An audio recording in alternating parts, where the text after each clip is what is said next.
Good afternoon, everyone. I'm Amy Smellers, Director of Healthcare Education and Professional Development at the Massachusetts Health and Hospital Association, and I want to welcome you to today's webinar, 340B Update, how it started and where it's headed. A few logistics before we start. If you have questions, please put them into the chat feature as we are in listen-only mode. The questions will come directly to us, and we will do our best to get them addressed by the end of today's presentation. I also want to take a moment to thank MHA's 2024 annual sponsors, of which Robinson+Cole is one of those, as well as our strategic partners for their support in underwriting today's webinar, which is just one of many events that we've run throughout the year to connect our members with leading experts to help address timely issues like the one today. I'm pleased to introduce our speakers from Robinson+Cole today, Yelena Greenberg, and Lisa Thompson. Yelena is an associate at Robinson+Cole and is part of the firm's health law group. In her role, she advises hospitals, academic medical centers, nursing home, physician groups, and other groups as well on various health issues, such as privacy-based regulatory matters, 340B program compliance, and fraud and abuse laws. Yelena is also a Rappaport Fellowship alum and has worked in health policy and research at the Harvard School of Public Health. Lisa is a partner at Robinson+Cole with the role of advising companies, senior management, and boards of directors in such areas as healthcare, life sciences, and technology. She is also a member of the firm's health law group, in addition to her involvement in the firm's government investigations and data privacy and cybersecurity teams. Lisa's expertise lies in a range of matters, including corporate law and commercial contracting, clinical research law, and commercial contracting, and IRBs. Some additional services that Lisa provides are handling administrative appeals for clients and mediation and arbitration services. Thank you both so much for being here today for this webinar, and I'll now hand it over to you.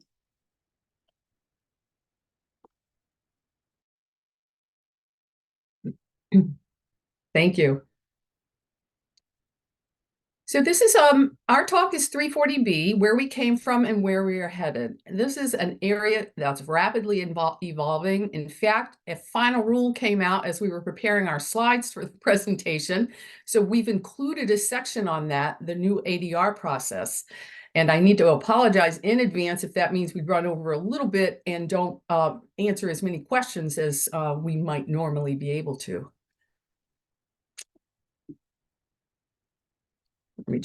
There we are. All right. First, we want to note that in this presentation, we're only providing general information. The information contained in the presentation does not constitute legal advice. There is no attorney-client relationship that has been created.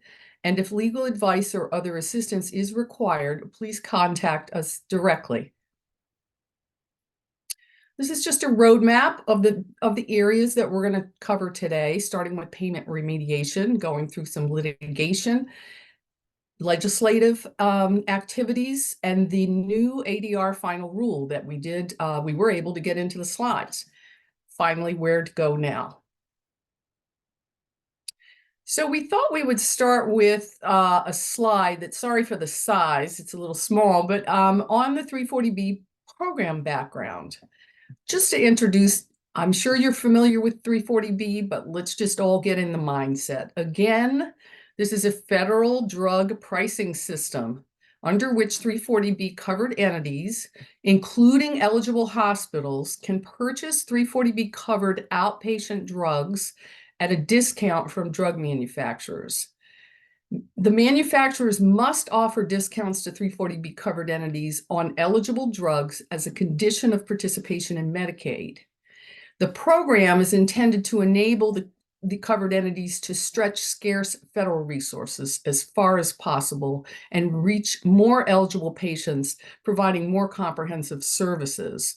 There are savings generated for the 340B covered entity by purchasing the drugs at a discount and then being reimbursed by insurers based on the higher price of the drugs. Now, the drugs purchased by the entities may only be used for eligible patients at eligible outpatient locations of the covered entities. So for hospitals, This can be an outpatient pharmacy within the hospital or contract pharmacies, also an offsite location, as long as it's within your cost report as a financial child site, as it were. And there's also just some distribution in the ED, observation status, that kind of thing, but it's outpatient. So first, I'm going to speak a little bit about payment remediation. And these are developments that have happened in the last couple of years, and it really sets the stage for where we're going. So in 2008,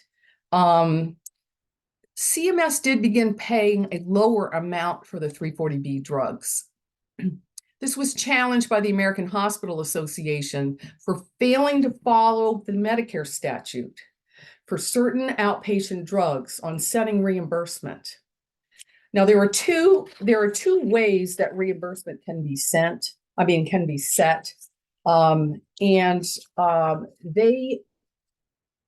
could have chosen either option one, where they conduct a survey of the hospital's acquisition costs for each drug, and they set a reimbursement rate based on average acquisition costs. And when they do that, they can vary the reimbursement by the hospital, the type of hospital group. Option two, the HHS must set the rates based on average sales price that's charged by the manufacturer, but under that option, they cannot vary reimbursement for different hospital groups. And what happened was, and they have to have a survey, first on that one. They did not conduct the survey, but the option one is the survey. So what they did is they did not conduct the survey, but they did vary payments to hospitals for outpatient drugs by hospital groups. So they selected option one, but they didn't follow through on the correct way to apply option one. So then what happened was, after this was challenged, the U.S. Supreme Court did find that the reduced payments were unlawful and remanded that to U.S. District Court. First through the circuit court. The district court had a couple of decisions. The first decision, they decided that the reduced 340B reimbursement rate was unlawful on a prospective basis. So HHS was not allowed to continue to apply that reduced rate going forward. In another decision closely following that, they remanded to HHS to remediate unlawful retrospective payments. And a lot of you will remember when this happened. So then what happened was that HHS did issue a final rule. It was in November 2023. So there was a one-time payment, a remedy payment to be made directly to affected hospitals. And the hospitals cannot bill beneficiaries for coinsurance, though, based on the remedy payments. You can't go back and for the difference, try to do anything with the coinsurance. They also, in the rule, had future payment reductions for non-340B drugs and services to begin in calendar year 2026 over a 16-year period. And for this program, hospitals enrolled in Medicare on or after January 2nd, 2018 are not eligible. So I'm going to switch this over to Yelena now, and she's going to talk a little bit about some manufacturer lawsuits that have been going on recently.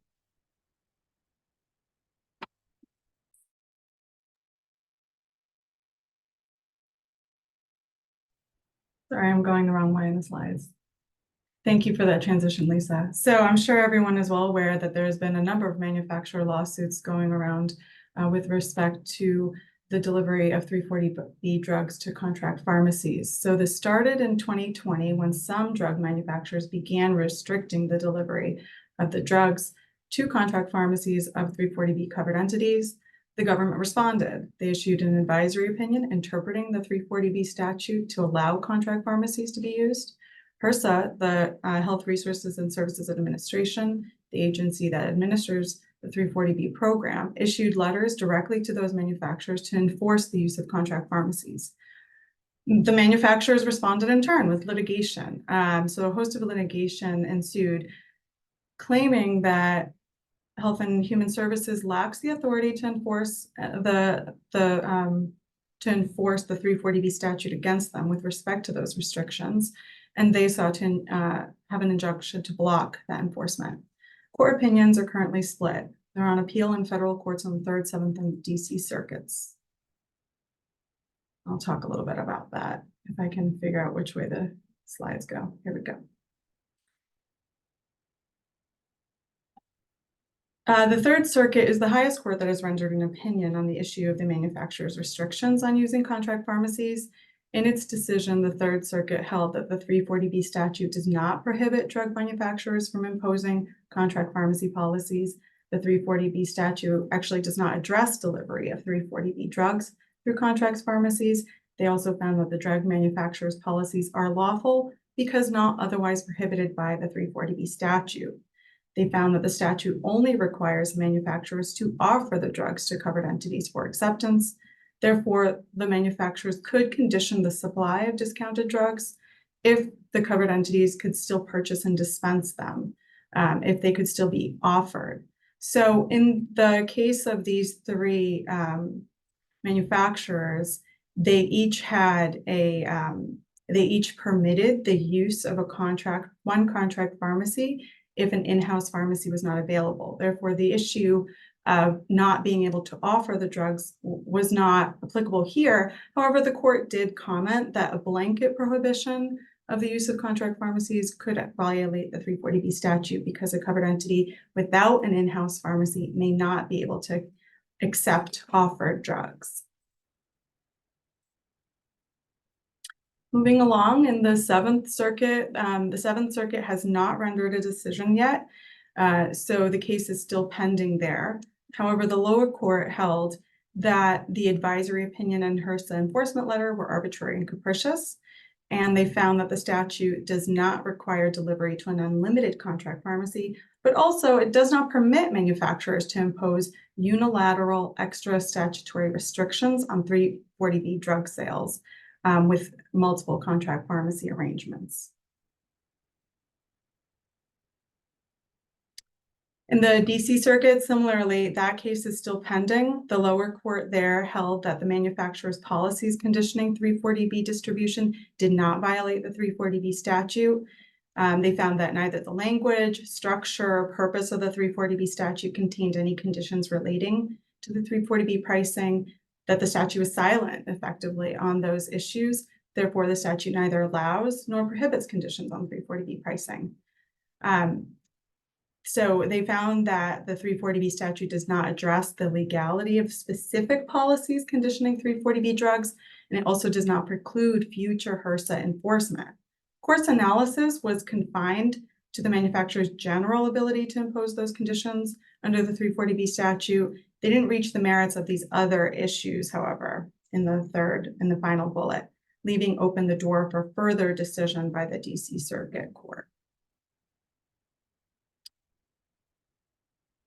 In terms of implications, as a result of this litigation, more manufacturers began imposing restrictions on the use of contract pharmacies. As more manufacturers restricted drugs from being dispensed at contract pharmacies, covered entities were experiencing a reduction in 340B savings generated through contract pharmacies. Some may be beginning to move away from contract pharmacies and refocusing on their in-house pharmacies. This also results in renewed focus on legislative solutions to fill the gaps in the 340B statute that have been identified by the courts. I'll turn it over now to Lisa to discuss the Genesis litigation.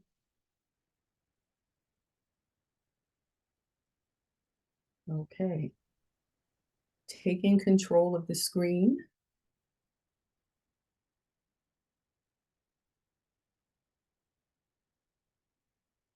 Okay.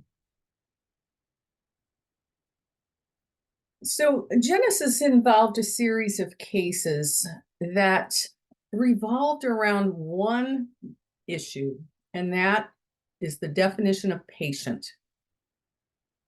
This is an important definition because it sets the floor for who, right, can be provided the 340B drugs. So it's a very, very important distinction, and it's a very important thing to be worked out. What happened here is that Genesis Healthcare was audited.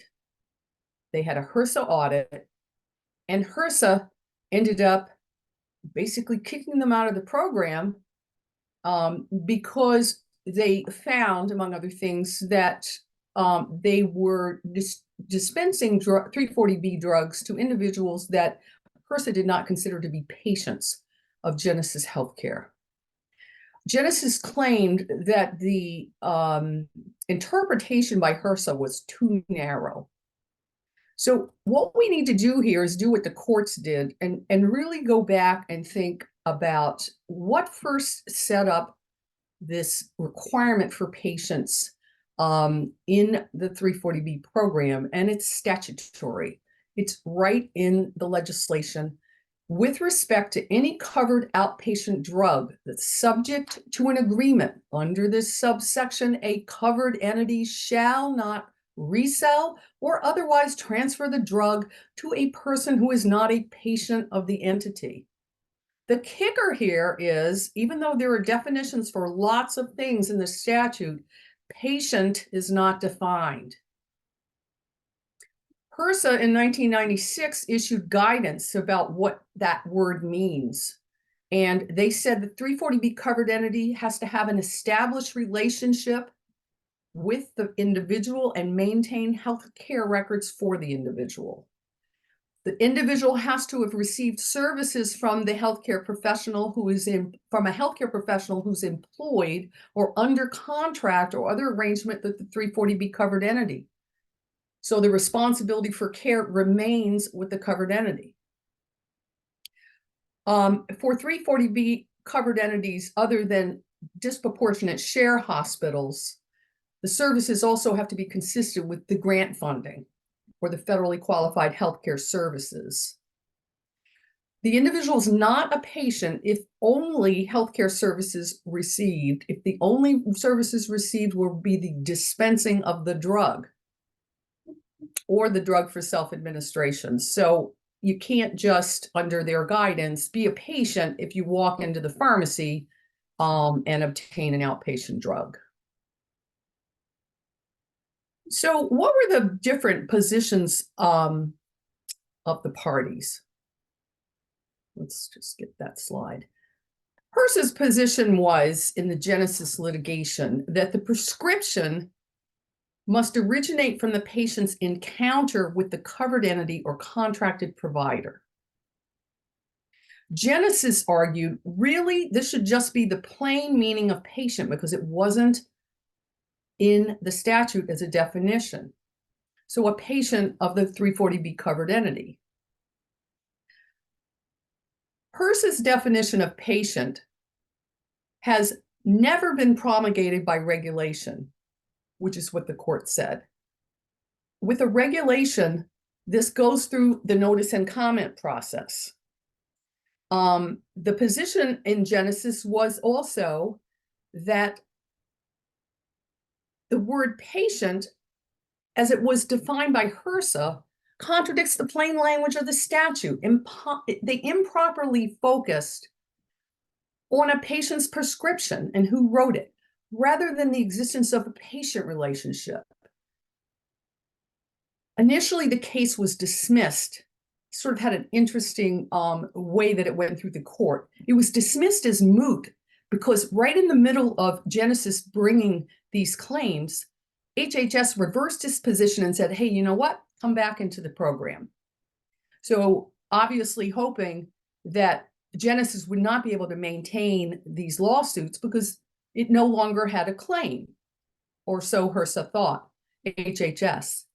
The court disagreed with that, and they said that there was still a cause of action that could be brought, that Genesis had been removed from the program at least for a period of time, number one, and number two, that the guidelines in 1996 from HRSA constituted agency action, final agency action that Genesis could appeal. So these sometimes get very tricky in terms of procedure. So the decision in the case, ultimately it was in the district court, because the Fourth Circuit Court of Appeals had heard the argument about it being moot, and then they remanded it to the district court. And this is one thing that's important to realize, is the Fourth Circuit, that is not your circuit. You are the First Circuit. Massachusetts is in the First Circuit. So technically this only applies to the Fourth Circuit, but it does, because it's a federal court, people will look to it for broader application. So paying attention to the decision is important. What the court said, the district court, was that HRSA's interpretation of patient is contrary to the statute. There's nothing in the statute that conditions patient eligibility on whether healthcare services resulting in the prescription were initiated by that covered entity. And they also said the common ordinary meaning of patient does not condition care to any particular prescription. They made the point that the legislative history supports broad interpretation. Remember, we talked about how 340B's program is supposed to stretch scarce resources. So they were looking at patient as a broader definition. They did say the statute does require an ongoing patient relationship.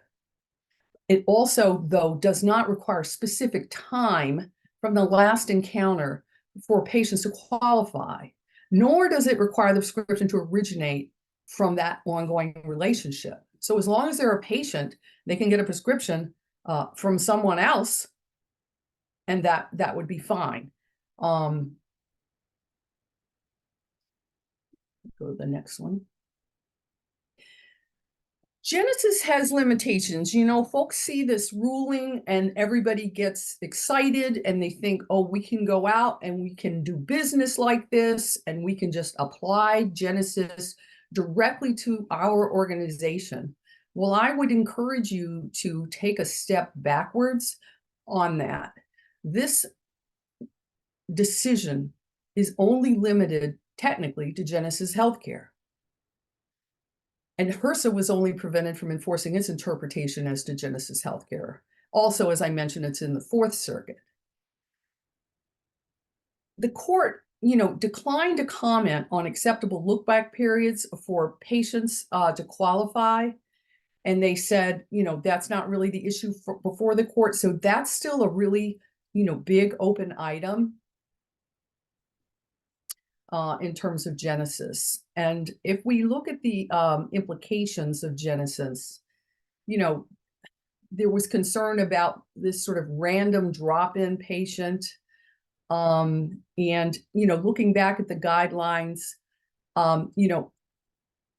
hospitals in terms of, what to do going forward, because the decision is limited, establishing and maintaining ongoing relationships, making sure all of that is documented is going to be very important. Those are still in the guidelines.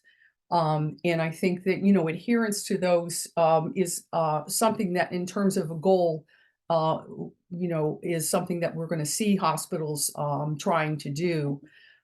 State law is going to be stepping in most likely and start, defining things that, filling in gaps and so forth. And here we might see, state law defining the appropriateness of prescriptions in terms of number of years from last encounter, sufficiency of documentation. So while you might not see this on the federal level or from HHS, you very well might see some of this coming in through state law. And Lena's going to talk about the legislative activities, including state law. So be very mindful of that. The more expansive definition under Genesis does suggest that there could be an increase in the scope of eligible patients, for some health centers, but still we would caution you around this, particularly if you don't document your patient eligibility carefully, and given that it only applies to Genesis. So I'm going to turn this over to Lena so she can go through some of the legislation at the federal and state level. I think you went ahead another one, Lena. You got to go back one. Yes, sorry.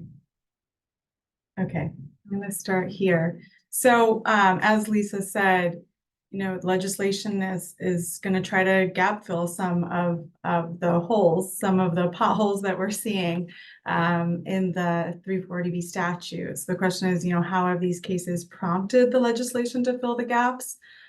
This first piece of draft legislation proposes it proposes to address healthcare price transparency across the healthcare system, including PBM price transparency, but it doesn't address the full scope of the issues pertaining to the 340B program.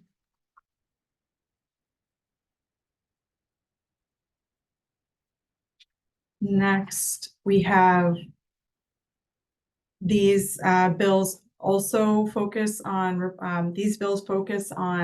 PBM reporting, including reporting of the 340B drugs. But again, these also do not address the full scope of issues pertaining to 340B, although they do address, reporting requirements and other aspects of the 340B compliance and integrity, to support compliance and integrity.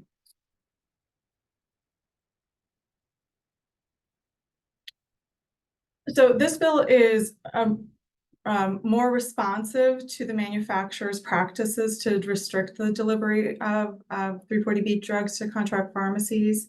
It would prohibit restrictions on the use of contract pharmacies except in certain circumstances, and proposes potentially significant penalties not to exceed $2 million a day for non-compliance other than overcharge, and also would direct Health and Human Services to create new regulations allowing 340B covered entities to assert claims of violations. So we're starting to see, some legislation with more teeth. Moving on, this House bill would prohibit insurers from discriminating against covered entities and contract pharmacies, including with respect to conditioning payment or imposing network restrictions. It would also impose a civil monetary penalty specifically for PBM violations, and would importantly would direct Health and Human Services to contract with a third party to collect and review claims data from 340B covered entities, and also to review claims data to prevent duplicate discount.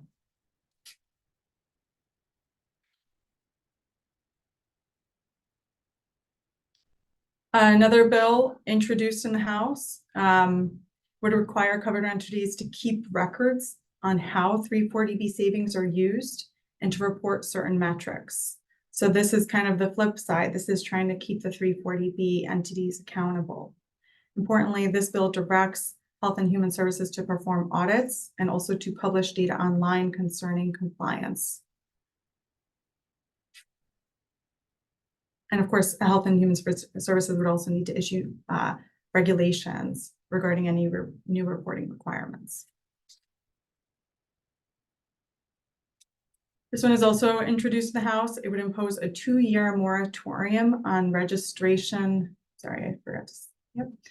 2-year moratorium on registration of new non-rural 340B hospitals. So kind of putting a pause on things and allowing HHS to issue regulations clarifying hospital and child site eligibility for the 340B program. It would add an annual hospital reporting requirement, including, for example, to report on aggregate revenues from 340B drugs minus aggregate acquisition costs, or to report on dispensing fees to contract pharmacies, as well as other reporting obligations. It would also require the use of a modifier for reimbursement claims for Medicaid fee-for-service as well as managed care, and require reporting of claims data by state agencies.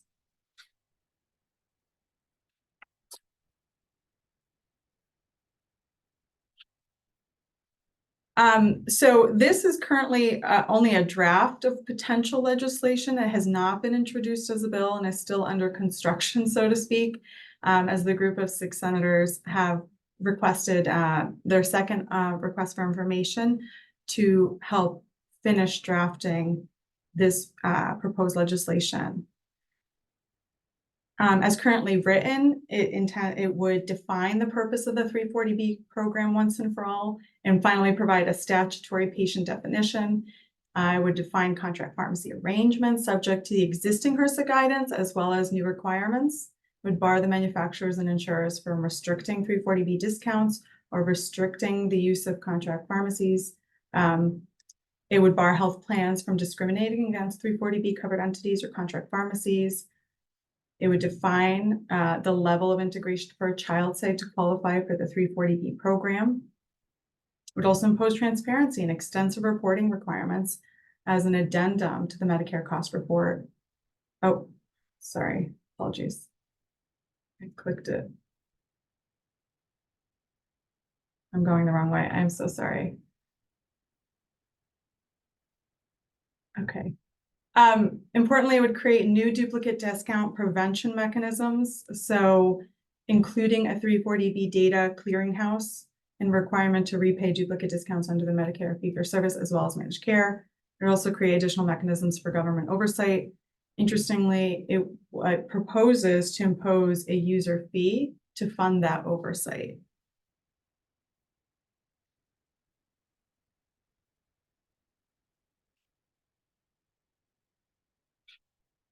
So some takeaways, in summary, the proposed federal legislation takes aim at a number of issues, as we've seen, concerning the 340B program, mainly focusing on transparency, finances, and oversight. The draft Sustained 340B Act that I just covered in the last slide, it's highly anticipated, given that it's bipartisan nature. It has an extensive scope, as you saw. It's ambitious in that regard, but it's still in draft form. It would act as a comprehensive supplement to the existing statute and gap fill a lot of the statute while codifying the prior HRSA level guidance with the current needs of 340B programs. Such legislative gap filling could certainly impact the manufacturer litigations that Lisa and I just discussed, for example, by making parts of litigation potentially moot. So that's something to keep an eye on.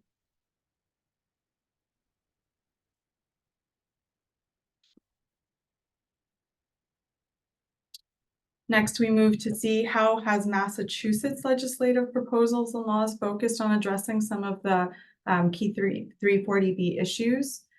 In this proposed legislation, both of these are the same draft in both the House and the Senate.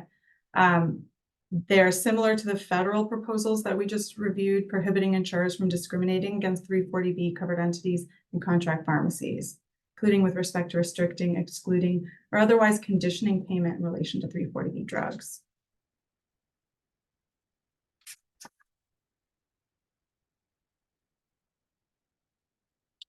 So this Senate bill would prohibit manufacturers and distributors from restricting delivery of 340B drugs to contract pharmacies.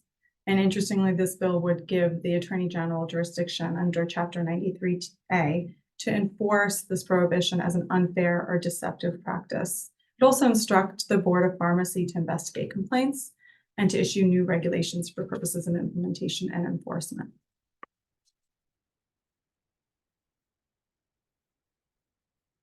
So this is actually a law that was passed in 2019, prohibiting the Executive Office of Health and Human Services from restricting or limiting a 340B hospital's access to 340B drugs, except in limited circumstances in which the Secretary can provides notice and provides a report regarding the impact of the restriction. So in terms of the anticipated savings for Massachusetts, the fiscal impact on the covered entities, and the methods to minimize that fiscal impact. So these Massachusetts regulations are Mass Health Pharmacy regulations. And the new provision that was modified in 2023 and goes into effect this year, I'm sure you may have heard about it. It's a new provision that specifically permits Mass Health to exclude up to 25 drugs that cost $100,000 or more from 340B discounts pursuant to the notice and reporting requirements set forth in the MGL 118 section 13L, which we just covered on the last slide. In addition, there's also a number of existing regulations applicable to hospitals that carve in for purposes of claiming the rebate under the 340B program. including notifying Mass Health and contracting with pharmacies.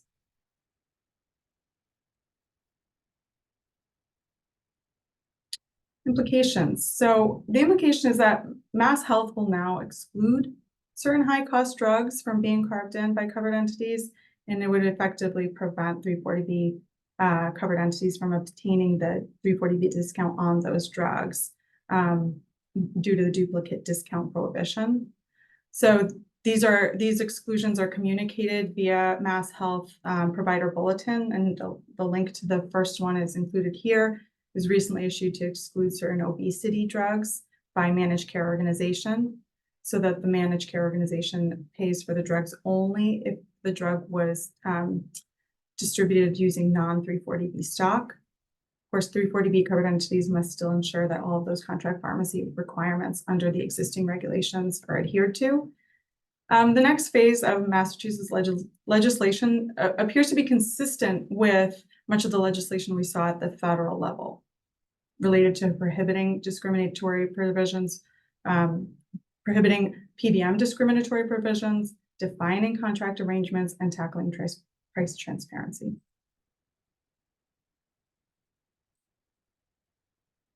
However, as we learned, I'm just seeing a question.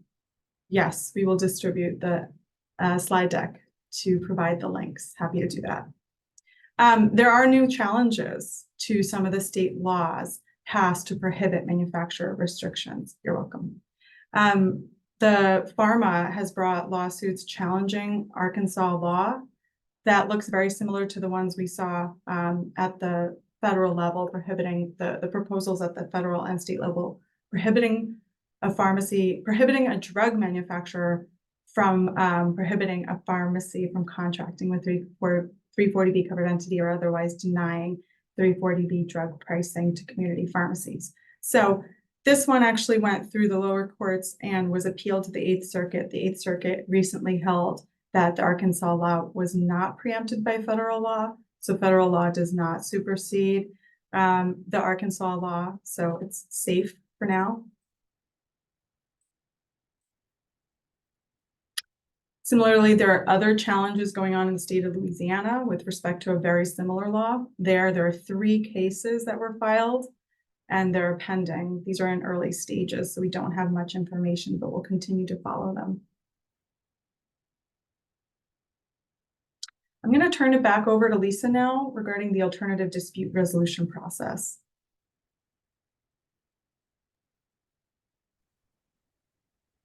Okay, I am going to try to take control. I think I just did. All right.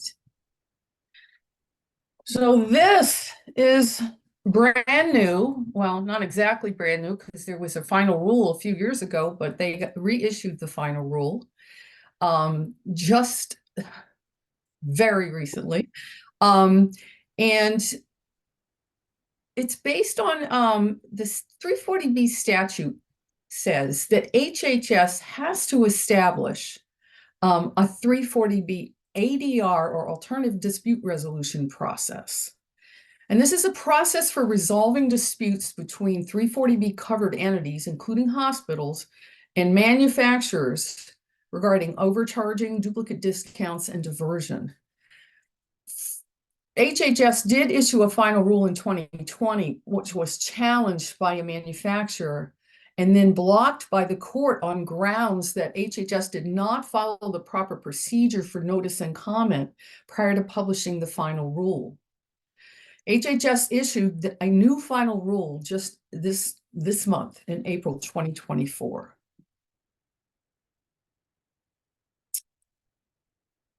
So let me go to this timeline, if I can get it to respond. Okay. So here we have December 2020, the final rule comes in, then we have the lawsuit, the court agreeing with Lilly in 21. Then in 2022, HRSA issues a notice of proposed rulemaking to revise it and clarify. The suit was closed in April 2023, and then a year later, we get the final rule. So there were certain things that were kept from the 2020 final rule. We have two slides, and when you take both slides together, it really describes what we have now in the new ADR final rule. It kept some of the basics. The first was that the panel, there's an ADR panel that is to review claims, and they make decisions based on that review. All the individuals are to be screened for conflicts, and only certain claims are permitted. This was the same thing as in the final rule. The three things that are permitted, you can, if there's an overcharge by the manufacturer, the covered entities can bring claims.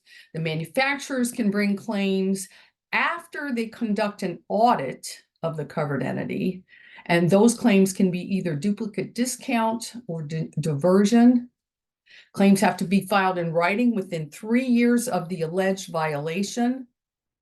And this is interesting. Joint claims or claims filed by an association on behalf of covered entities or manufacturers are permitted. Manufacturers can consolidate claims against one covered entity. Okay, so multiple manufacturers can bring claims against one 340B covered entity, but the covered entities, they cannot consolidate claims there. If it's a covered entity, they cannot consolidate their claims against multiple manufacturers in the same ADR. Okay. The ADR panel decision is based on a review and evaluation of the evidence submitted by the parties. It has to be decided by a majority of the panel, and it represents a final agency decision that's binding on the parties, but that can be appealed to federal court as a final agency decision. And the decision gets submitted to the parties. Let's look at some things that were changes from the 2020 final rule. So these are the things that are brand new. They did some additions to make the process more accessible, administratively feasible, and timely. There's no longer what was in the 2020 rule, which was a $25,000 claim threshold. They switched over to the Office of Pharmacy Affairs, which is under HRSA, to oversee and facilitate the processes in the ADR. The panel members are going to be subject matter experts, and there need to be good faith efforts to resolve the disputes before anything is initiated over at the ADR side. And again, the ADR process is reserved for those disputes set forth in the statutory ADR provision. So one of them is a potential claim that a manufacturer has limited the covered entity's ability to purchase covered outpatient drugs at or below the ceiling price. There's now an appeals process as well. But, I thought it would be interesting, and I went back and in reading this rule again for the presentation. Let's talk a little bit about, about the process. So there's a panel. HRSA has a roster of eligible panel members, and the director of the Office of Pharmacy Affairs will choose the panel, or they can designate somebody to do this. The panel members can't have a conflict of interest. We talked about that before, but this also includes their families, any former or current business relationships they have. So it's a pretty broad net of what would involve a conflict of interest and they would not be able to serve. It's important to know the claims get filed, in writing. You can file additional documents, or the Office of Pharmacy Affairs can ask you for additional documents. Unfortunately, you are only going to have 20 business days to respond to that request from OPA. And they determine when a claim is complete. If you need some additional time, you can request it, but they don't have to grant you that. At that point, once a claim is complete, and you filed what you want to file, and OPA has, received whatever information it needs, it then informs the other side. So if your covered entity files suit, initiates the process, then OPA will inform the manufacturer only once everything is complete. At that point, there's a 30-day to respond to the claim. And you can request an extension. So if you get a claim brought against you by a manufacturer, you only have 30 business days to respond to that claim, and you can request an extension. Then the claim is forwarded to the panel. The covered entity can request additional information or documents from the manufacturer if you're the one the claim's brought against by making a request within 20 business days of receipt of the notice that the claim was forwarded to the panel. So the panel decides if the covered entity request was reasonable or not beyond scope. So if you want to request something from the manufacturer, it first has to go through through OPA, who's going to decide whether it's relevant or beyond the scope. And the panel sends a request, and the manufacturer has 20 business days to respond. These are very short periods of time compared to what goes on in litigation. The manufacturer can request information from covered entities and back and forth. It's limited and it's fast. The process of the review is that the ADR panel reviews information and documents and issues a decision letter. Now, here's the kicker. We're talking about it being expedited, but they issue the decision. They have a whole year to issue their decision. And not only that, at the end of the year, if they decide that they need additional time, what gets issued at the end of the year will be a letter that says, we need additional time. So you may be talking about something that goes on quite a while.